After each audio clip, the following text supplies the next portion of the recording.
Il est 8h12.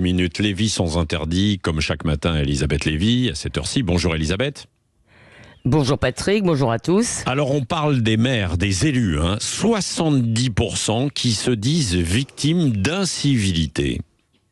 Oui, comme les professeurs, les pompiers, les policiers et même les médecins, les maires et les conseillers municipaux exercent désormais un métier à risque. Autrement dit, si vous avez choisi de travailler pour vos concitoyens et l'intérêt général, eh bien, vous pourrez être remercié par des insultes, des menaces, voire des agressions physiques. Alors, avant le congrès des maires de France, il y a eu la parution des statistiques du ministère de l'Intérieur et aussi l'enquête du Cevipof qui repose sur 6000 réponses d'élus. C'est beaucoup. Alors, les violences contre les élus essentiellement municipaux ont augmenté de 32% l'année dernière et ça devrait être 15% cette année avec 2400 signalements à la mi-novembre. Alors ce sont essentiellement des tags, des insultes, directes ou par réseaux sociaux, mais tout de même 7,5% des répondants du Cevipof, donc des 6000, disent qu'ils ont subi des agressions ou des violences physiques. Alors franchement c'est pas facile, ils doivent batailler contre l'État qui les accable de normes et d'obligations sans leur donner les moyens correspondants. Ils sacrifient leur vie privée pour gagner 80% du SMIC horaire dans 80% des cas. D'ailleurs, beaucoup sacrifient aussi leur vie professionnelle.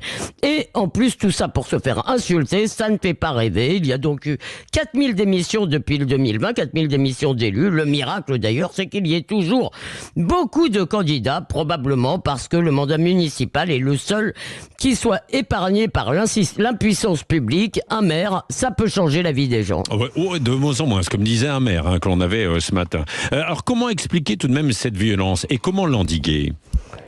Alors d'abord, elle s'explique par la montée de l'agressivité générale. Elle n'est pas spécifique aux maires. Tout litige peut dégénérer en insulte. 70% des maires donc ont subi de l'agressivité ou de l'impolitesse. Cette proportion est probablement comparable dans l'ensemble de la population. Mais soyons honnêtes, nous pouvons tous ou presque, certainement pas vous Patrick, nous montrer sous l'effet de la colère, poli ou impoli ou agressif et le regretter ensuite. Eh bien, nous avons aussi vécu depuis 30 ans, je dirais, même peut-être un peu plus, la destitution de toutes les figures d'autorité qui est liée à la haine des hiérarchies, à la levée aussi des inhibitions. Nique ton maire devient aussi banal que nique la France.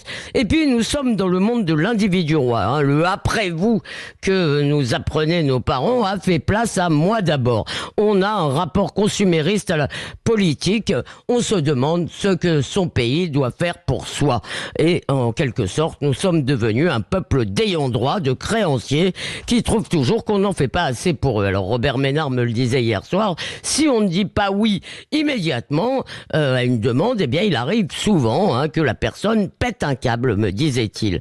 Alors que faudrait-il faire ? Eh bien restaurer une éducation qui apprenne les limites et sanctionner ceux qui dépassent ces limites. Il y a aussi la fameuse réponse pénale, bien sûr. Dominique Faure, la ministre des collectivités territoriales, refuse de supprimer les aides aux parents des enfants qui font des incivilités, des insultes, des agressions.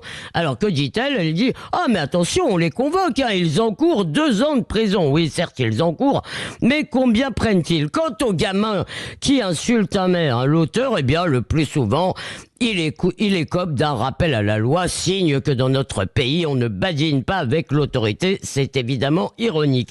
Cependant, cher Patrick, rassurez-vous, l'État n'abandonne pas les élus.